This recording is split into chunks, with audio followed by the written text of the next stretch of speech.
দীপিকা প্রিয়াঙ্কার পর এবার হলিউডে দিশা পাটানি। অপরদিকে মহাভারতী হতে যাচ্ছে আমির খানের শেষ সিনেমা, জানাবো আপনাদের। প্রথমে আসা যাক দিশার কাছে। দীপিকা পাদুকোন, প্রিয়াঙ্কা চোপড়া, আলিয়া ভাটের পর এবার হলিউডে পা রাখতে চলেছেন বলিউডের গ্ল্যামার গার্ল দিশা পাটানি। তাও আবার অস্কার জয়ী কেভিন স্পেসির পরিচালনায় সুন্যাচারাল অ্যাকশন থ্রিলার হলিগার্ডসে। সিনেমাটিতে মুখ্য চরিত্রে অভিনয় করছেন দিশা। এই সিনেমাটির মাধ্যমে দীর্ঘ 20 বছর পর পরিচালনায় ফিরেছেন অস্কার জয়ী অভিনেতা কেভিন স্পেসি। জানা গেছে মেক্সিকোতে শুটিং হওয়া এই সুপার ন্যাচারাল অ্যাকশন থ্রিলার সিনেমাটি ইতিমধ্যেই বিশ্বজুড়ে আলোচনার কেন্দ্রবিন্দু হয়ে উঠেছে। সিনেমার কেন্দ্রীয় চরিত্রে দিশার উপস্থিতি যেমন চমকপ্রদ, তেমনি এর মাধ্যমে আন্তর্জাতিক প্ল্যাটফর্মে তার শক্তিশালী অভিষেক ঘটতে চলেছে।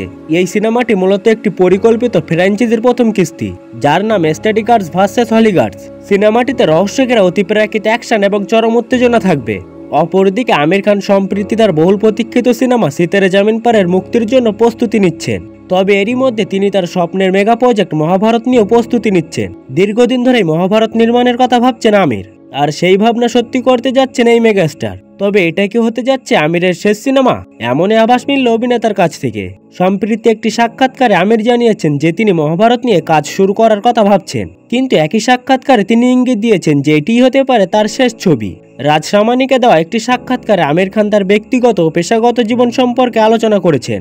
আলোচনার এক পর্যায়ে আমির খান জানিয়েছেন যে তিনি তার ক্যারিয়ারের শেষ সিনেমায় কি চান।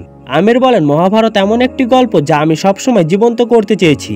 এটি বহুস্তরীয়, এতে আবেগ রয়েছে।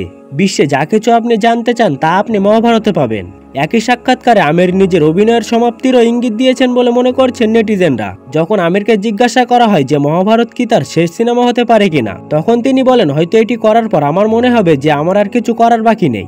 এর আগে আন্তর্জাতিক বিনোদন মাধ্যম দ্য হলিউড রিপোর্টারকে মহাভারত প্রসঙ্গে আমির বলেছিলেন, এটি আমার সবচেয়ে বড় সিনেমাগুলির মধ্যে একটি এবং গল্পটি লিখতে বছরের পর বছর সময়ও লাগবে। তবে এই সিনেমায় আমির আদৌ অভিনয় করবেন কিনা তা স্পষ্ট করে জানাননি।